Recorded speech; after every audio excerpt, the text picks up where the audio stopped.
Choosing the right fishing rod is important, and it really starts with what kind of fishing you're going to be doing. You have to determine what species am I going after, what kind of cover are the fish around, and what types of techniques am I going to be using the most when I'm out there on the water. Rods can also be looked at as tools in a toolbox to help you get the job done the most effective way possible.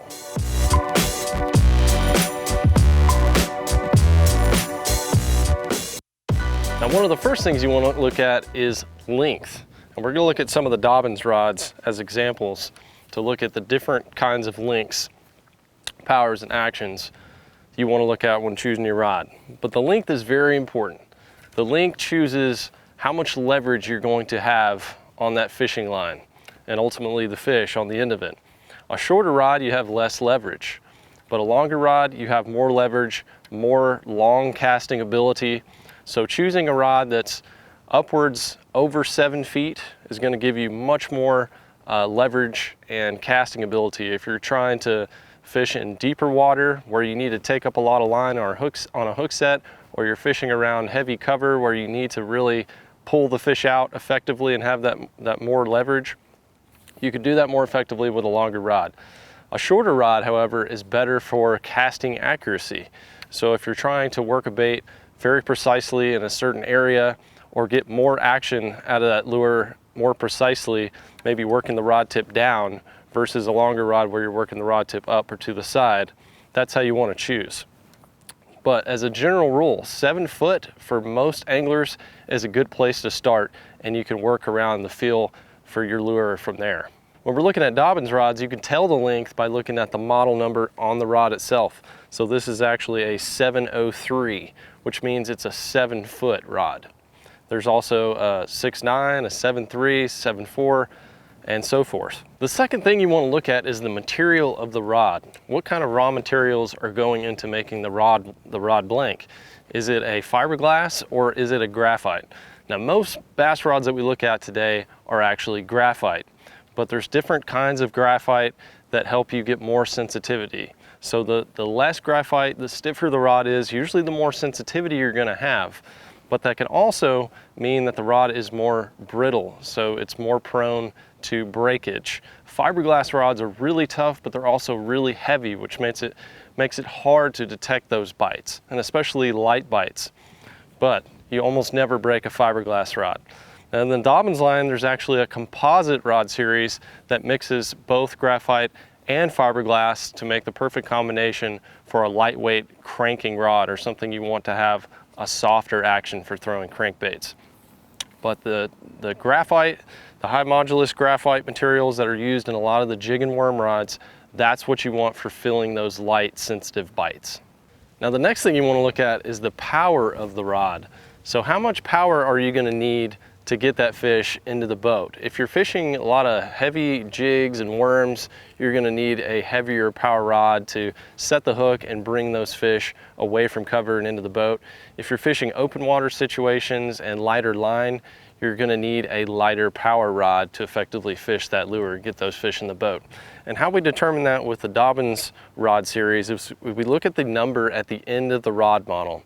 So a lot of the casting models, it starts with a 2, which is going to be a medium power, a 3 is a medium heavy, a 4 is a heavy, and then a 5 is a mag heavy. And that's for throwing really heavy stuff, really pulling fish away from like logs and really thick cover. And a 2 power is going to be more of a rod that you fish exposed hook type lures, open water situations, and things like that.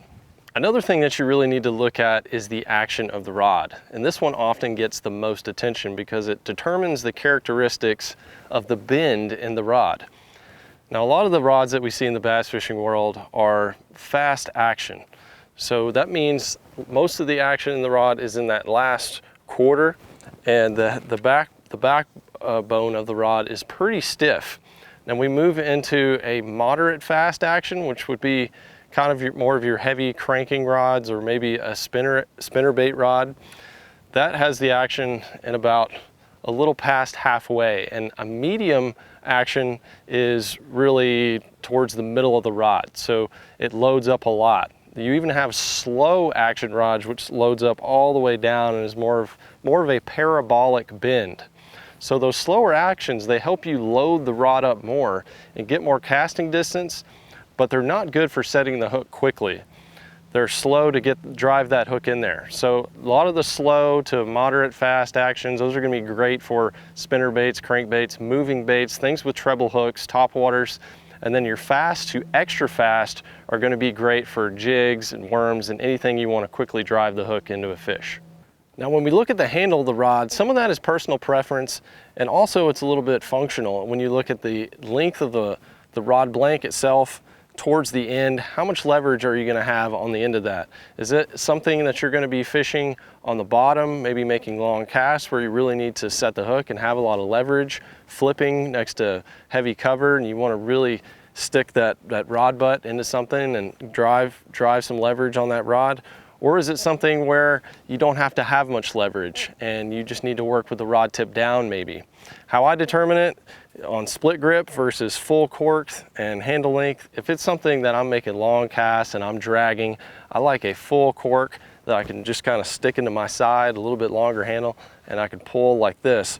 And if it's something I'm working the rod tip down, like a jerk bait or a top water or anything like that, I like that split grip and that shorter handle. It really makes life easier. So whether it's a medium or heavy action or heavy power or light power or fiberglass or graphite, make sure you do your homework and look at those rods and really determine what you need to get the most effective tool for your toolbox when you're out there on the water. If you want to check out more of the Dobbins series line, like the Fury series I have in my hand here, go to mysterytacklebox.com and pick out the rod that's right for you.